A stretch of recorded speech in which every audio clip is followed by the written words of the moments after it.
How do you know a dismissive avoidance love is real? It's one of the most confusing love stories you'll ever live through.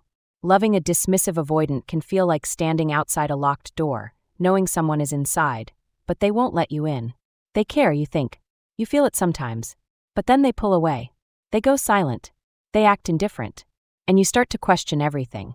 So how do you know if a dismissive avoidance love is real? The truth is, it doesn't look like love in the way we're taught to recognize it. It doesn't come wrapped in constant affection, words of affirmation, or vulnerability. It doesn't declare itself easily.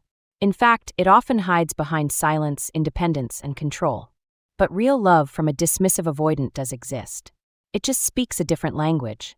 You'll see it in the little shifts. Not grand gestures, but subtle changes in behavior that cost them something emotionally. Because for them, intimacy isn't natural, it's risky.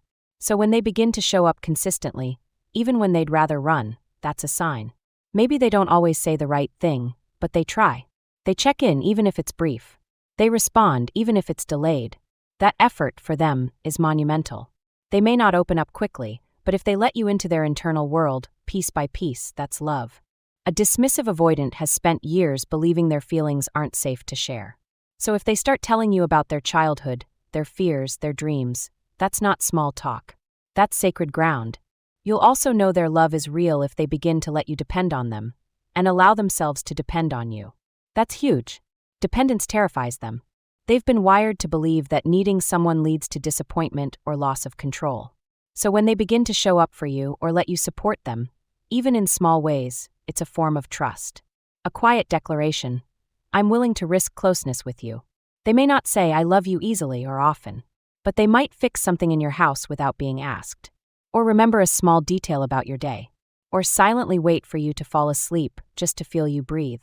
And if they stay during conflict, when every part of them wants to shut down or walk away, that's love. Not just romantic love, but brave, committed love. Because conflict feels threatening to a dismissive avoidant. Not because they don't care, but because deep down they fear they'll lose themselves in the chaos. So when they choose to stay in the discomfort and work through it, that's not just emotional growth. That's devotion. But here's the hard part.